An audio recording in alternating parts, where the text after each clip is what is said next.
Chapter 25.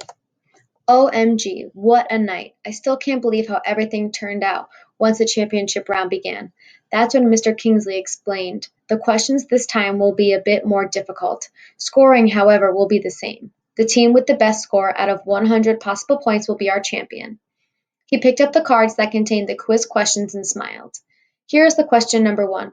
What is diplopia? A. Double vision. B. Left-handedness. C. A disease of the gums. D. A form of cancer. Oh boy, he wasn't kidding. This was going to be a killer round. I was sure the answer was A, though. Kind of. When the answer was revealed, double vision was correct. Phew! Rose, Connor, and I got it right. Claire missed it. Everyone on the Perry Valley team answered it correctly. The score was 3-4. Number 2, Mr. Kingsley said. Who was the composer of Rhapsody in Blue? A. Mozart. B. Gershwin. C. Copland. D. Beethoven. Bing, bing, bing, bing. Thanks to my parents and Miss V, that was a little easier. I pushed the button for B. One person on the Perry Valley team got it wrong, and Claire messed up as well. That made the score 6-7, with Perry Valley ahead. Everybody could feel the tension. The next 20 questions covered things like lions in the jungle, gravity and space, authors of famous books, and math. Some of those I even got right. Bing, bing, bing, bing. Even though Connor aced a hard spelling problem and Claire came through on a difficult history question, Perry Valley kept staying 1 or 2 points ahead of us. It was getting near the end of the round. Perry Valley had surged ahead on a math question and was up by 3 points. It looked pretty grim for us with a score of 78-81. I glanced at Connor. Sweat dripped from his nose. Then Mr. Kingsley asked, the condition in which a person may be able to hear colors or visualize flavors when music is played is called A. Synthesis, B. Symbiosis, C. Synthesia, D. Symbolism. I grinned and punched in C. Not only was it one of Miss V's vocabulary words, it was me. I breathed a sigh of relief when I realized that Connor and Claire and Rose had also chosen the right answer. When the results were tallied, only one of Perry Valley kids had gotten it right. The score stood at 82-82. It was time for the very last question. This one would determine the group that would go to Washington. I glanced at Rose and the others. I think we all gulped at the same time. Our last question of the evening, Mr. Kingsley began, is a mathematics problem. I groaned inside. There goes our trip to Washington. I may as well go back to room H5 and hide there for the next 1,000 years. Number 25, Mr. Kingsley said slowly. Lisa gets up every morning and gets ready for school. She takes 22 minutes to get dressed, 18 minutes to eat breakfast, and 10 minutes to walk to school. What time should Lisa get up so she can arrive at school at 7:25? A. 6:15, B. 6:20, C. 6:25, D. 6:35. I need to add, then subtract. How do I subtract time? I need to see a clock. I'm getting all mixed up. Time is running out. I can't mess up now. It could have been C, but it might have been D. I thought a moment more, then I pushed D, feeling like I was going to throw up. The answers lit up on the screen. Everybody on our team had answered D. Either we were all correct or all really terrible at figuring out time problems. 3 students on Perry Valley had answered D. One of them had answered C. Well, it looks like we have a winner, ladies and gentlemen. I'm extremely pleased to announce that the team that will represent us in Washington, D.C. this year, the team we hope to see on Good Morning America, with a score of 86-85 is, he paused for effect, Spalding Street Elementary School. I couldn't help it. I squealed. I kicked. My arms jerked crazily. I tried really hard to control it, but I just couldn't help it. My body went a little wacko on me. Shut her up, I heard Claire hiss. Shh, Rose whispered through her clenched teeth. Thank you for watching our telecast, Mr. Kingsley said, throwing a quick glance at me. Please join us in 2 weeks when we televise finals from Washington. This is Charles Kingsley. Good night.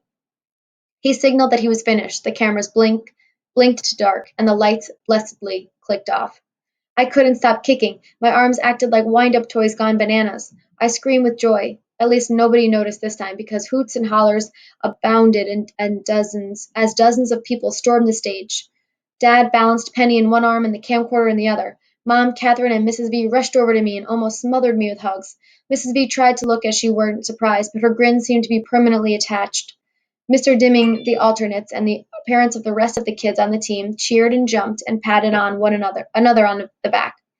One of the parents streamed confetti over us. Balloons appeared from nowhere. Somebody in the studio turned the speakers up loud and played the song Celebration. People started to dance. It seemed as if a million pictures were taken. Amazingly, lots were taken of me.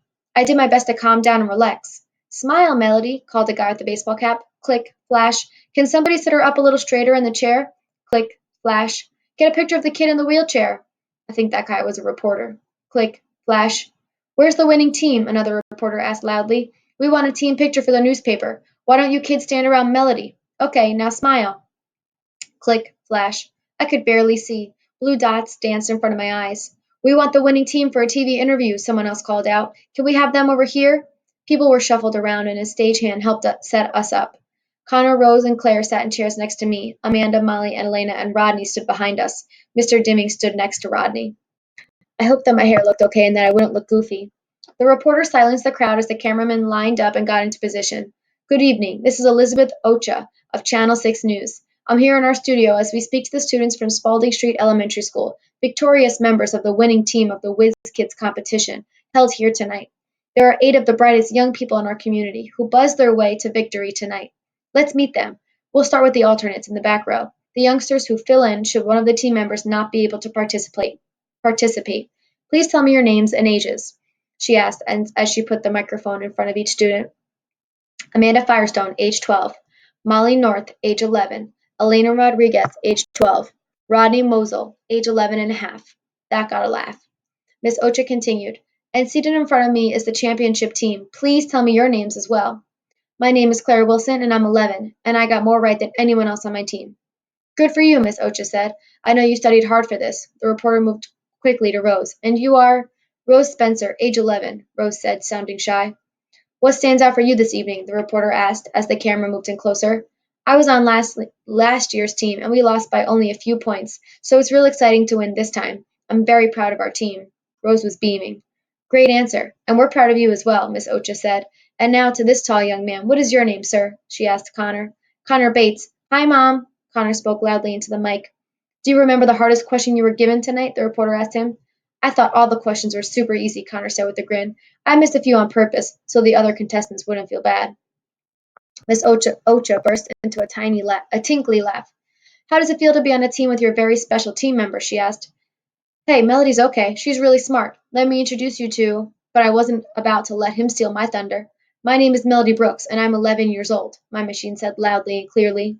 The reporter looked amazed. Well, this is astounding. How does it feel to be part of the winning team, Melody? I pressed my key for super. She laughed. Was it difficult to study and prepare for the competition? Miss Ocha asked. No, lots of people helped me. What was the hardest part about participating tonight? Hoping I wouldn't mess up. She smiled. We all feel like that sometimes. Are you excited about traveling to Washington, D.C.? Oh, yes. Have you ever been there before? No. How will being on the winning team change your life at school?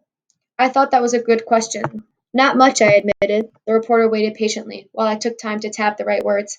Maybe kids will talk to me more. I talk to her all the time, Claire interjected. Both Rose and Connor looked at her with frowns. Huh? Rose said. Miss Ocha moved away from me and over to Claire. So you consider yourself to be Melody's friend? Oh, absolutely, Claire said with a bounce of her cinnamon-colored curls. She and I eat lunch together every day and test each other on questions for the quiz team. Melody is a lot smarter than she looks. Rose raised her hand to speak. The reporter shook her head. I'm so sorry, but we're out of time, she told Rose. To the camera, she said, in addition to a great group of kids, we've just met 2 remarkable young women, best friends in spite of their differences, and members of the winning Washington-bound Whiz Kids quiz team. Congratulations to you all. I was stunned. Claire? Chapter 26. In the midst of all the commotion, Mr. Dimming seemed to get an inspiration. Let's go out to dinner to celebrate, he announced as the last of the studio lights were turned off. Great idea, Connor said immediately. I'm starving, said Amanda. Even though I wasn't on camera, I've been too nervous to eat all day. Me too, Elena said. How about linguinis? Connor suggested. They've got all-you-can-eat spaghetti. Leave it to Connor to know all the best places to eat. They might go out of business after you show up, Connor, Mr. Dimming said with a laugh. Don't go embarrassing me now. Don't worry, Mr. D. My max is about 12 bowls of spaghetti. Linguini's is perfect, Rose's dad said. It's walking distance, just around the corner from the studio. These kids deserve a special night out. I looked at Mom, not sure if this was a good idea. Then Elena walked over to me and said, You'll come too, won't you, Melody? Yeah, Melody, Rose added. Come with us. You did really great tonight. We couldn't have won without you, Connor said as he buttoned up his coat. Their words made me feel like one of the helium balloons that some families had brought. Well, I wouldn't go that far, Molly said, glancing at Claire. balloons do pop. You weren't up there, Connor reminded Molly. So are you coming or not? Rose asked. Sure, I tapped. It will be fun. I glanced at Mom again, who nodded. Dad took Penny home, and Mrs. V gave me a hug and promised she'd see me in the morning. The air was brisk and the conversation silly as we headed for the restaurant. How many windows do you think are in that office building? Connor shouted, pointing to the tallest one we can see. 5,274, Rose answered. Man, you're good, Rodney said. How'd you know that? How do you think I got on the quiz team? Rose told him. I've got smarts. She's just guessing, Molly told Rodney. You believe anything. The restaurant had been in that location for years. The outside entrance was designed to look like a bistro from a small Italian village. Painted grape leaves and tiny white lights decorated the brick around the door. The door. When Connor's dad opened it for everyone to enter, Connor and Rodney bounded up the steps. The steps. 5 stone steps led upstairs to the dining area. Everyone, including Mr. Dimming, rushed past me and Mom. Finally, Connor's dad, the last to go up, looked at me, looked at the stairs, and the light bulb came on. Do you need some help? He asked. He was large, like his son. I bet he could swallow a few bowls of pasta as well. Mom replied, Would you be so kind as to ask an employee where their wheelchair ramp is located? As if glad to have done something to do, Mr. Bates dashed up the steps. Mom and I sat there in the cold, alone. A waiter dressed in black rushed down moments later. I'm sorry, we have an elevator in the back, but went on the fritz this afternoon. The technician is coming to fix it first thing in the morning. That's not going to help us tonight, is it? Mom told him. Her voice was tight but not angry. I'd be glad to help you carry her up the steps, he offered. No, I tapped, my eyes begging Mom. Mom just told me, Just hold the door for us, young man. We'll be fine. He did just that. Mom turned her back to the stairs, got a good grip on my chair, tilted it back and slightly, and took a deep breath. I was so glad we had decided on the manual chair this morning. Mom gently rolled the back wheels up the edge of the first stone step. Pull, roll up, bump. First step. Pull, roll up, bump. Second step. Pull, roll up, bump. Third step. She paused and took another breath. We'd done this before, many times. Pull, roll up, bump. Fourth step. Pull, roll up, bump. Fifth step. Then we finally rolled into the dining room, which was crowded with noisy, laughing customers. Over here, Mr. Dimming. Over here, Melody, Mr. Dimming called as he saw us. Mom led me over to our very large table, and I was relieved to see that the group had left a spot for me. With all the kids on the team, plus their parents, we took up a big chunk of the table space in the place. In some restaurants, the tables are too low for my chair, but this time I was able to slide perfectly into place. Mom helped me take off my coat, then sat in the seat next to me. She gulped the water from her glass and asked for a refill. The waitress began to take orders. Rodney and his parents ordered a large mushroom and onion pizza. We're vegetarians, Rodney explained. I had no idea. Can I get a steak, Dad? Connor said. His dad clapped his hand on his back. Sure, I think I'll have one myself. For this one night, you can get anything you want. Connor's eyes got large. A whole chocolate cake? You'll barf, boy, his dad replied. I want the pasta delight, Rose told the waitress, with extra cheese. Me too, said Amanda. May I have the spaghetti and meatballs, please? Elena asked. Claire and Molly both ordered lasagna. When the waitress got to me and Mom, I was ready. I'll have the mac and cheese, please, I made Elvira say. The waitress looked a little surprised, since most of the machine was tucked under the table, but she was cool and acted as if she got orders from the Medi-Talker every day. Sure, hon, coming right up. You want some salad with that? No, thanks. She gave me a real big smile, then took Mom's order. Only my mom would order baked fish at an Italian restaurant. As we waited for our food, the cheerful mood continued. Our tables were covered with white paper instead of tablecloths, so everybody, including adults, had been given crayon and markers. Look at this. I drew a giant monster rabbit, Connor said. He glanced at Rose's drawing and then added large green teeth to his own. And it's going to eat that wimpy bug you just drew, he told her. Rose laughed. Well, this is a poisonous spider, and it's going to bite your silly old rabbit. Rodney and Connor then lined up all the salt and pepper shakers and started tossing sugar packets over the barricade with forks and spoons as catapults. But I noticed that Claire, who was sitting next to Rodney, was strangely quiet and didn't even pick up a crayon. Engage the enemy, Connor cried. Score! You weren't even in my territory, man. Besides, you tossed the pink fake sugar stuff. You only get half a point for that stuff. I sat and watched my teammates do such ordinary things. Drawing, laughing, teasing, joking. I really tried hard to look like I was having fun too, but all I wanted to do was go home. When the waitress finally brought the food, forks became important for eating, and the war ended suddenly. Conversation slowed down as everybody dug into their meals. Connor took a huge bite of his steak. This is the bomb, he said with his mouth full. Mom's fish looked a little, well, fishy, as she picked at it with her fork. She and I were thinking the same thing, I knew. My food sat untouched in front of me. Our family goes out to restaurants every once in a while. Actually, Penny is more of a problem in a restaurant than I am because she's wiggly and excitable, and she's likely to throw her peas on the floor. Usually eating out doesn't bother me. Mom and Dad take turns spooning food into my mouth, and I ignore anyone who's rude enough to stare. But this is different. At school, I eat in a special area of the cafeteria with the other disabled kids. The aides put bibs on us, feed us, and wipe our mouths when we're done. With the exception of that sip of Coke at the competition, nobody on the team had ever really seen me eat, rather, be fed. I didn't know what to do. My food sat there getting cold. I looked at Mom. She looked at me. She picked up the spoon and looked at me with a question on her face. I nodded. Very carefully, she placed a spoonful of pasta into my mouth. I swallowed. I did not spill. I saw Molly poke Claire, and they exchanged looks. Mom spooned one more portion into my mouth. I swallowed. I did not spill. We continued, one spoonful at a time. I was so hungry. Nobody said anything, but I saw them look down at their plates with way too much attention. It got quiet. Even Connor stopped talking. Finally, even though my plate was still full, I pushed it away. Would you like to take this home, Melody? Mom whispered. I nodded yes, hugely relieved, and she signaled for the waitress, who also brought dessert menus. Being reminded of cake and ice cream cheered up Connor, who did not order a whole chocolate cake, but did order 2 slices.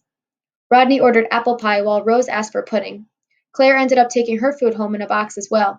She had eaten almost nothing and barely said 2 words all evening. So, what did you think about that final question? That was too hard, Rodney said. Piece of cake, Connor replied, laughing at his own joke. He smeared whipped cream over his second piece of cake. Did you see the hair on that announcer? Amanda teased. It never moved. Must have been made of plastic, Rose said, laughing. What are you wearing to the DC competition? Rose asked Claire. Claire just shrugged. I wonder if we'll get to visit the White House while we're there, Amanda mused. That would be awesome. I believe it's on our agenda for Saturday, Mr. Dimming replied enthusiastically. I'm excited about that as well. So, what's with you and Melody being best friends, Claire? Elena asked. Claire didn't answer, but she rubbed her hand over her forehead. I don't feel so good, she said weakly. Is it hot in here? No one had time to answer. For that moment, Claire stood up suddenly, clamped her hand over her mouth, and stumbled from her seat. Are you okay? Mr. Dimming asked. Before he could finish the question, Claire threw up all over his new shoes. Oh, gross, Connor said, obviously trying not to laugh. Poor thing, Rose said. Whoa, what a stink, man. Rodney covered his nose. Claire's mom rushed her to the bathroom, Mr. Dimming rushing out as well, I guess to clean off his shoes. I wondered if Claire felt as embarrassed as I had while Mom was feeding me. Our little victory celebration was clearly over. Parents gathered coats and checks and paid their tabs. Claire returned from the restroom looking pale. No one mentioned the incident. We all headed for the steps. I thought. Claire gets sick in the middle of a crowded restaurant, yet I'm the one everybody looks at sideways. They all had to wait for me and Mom. We took our time. Push gently, roll down, bump, top step. Push gently, roll down, bump, next step. Push gently, roll down, bump, third step. 5 bumps down to the bottom of the steps, and I was still so hungry.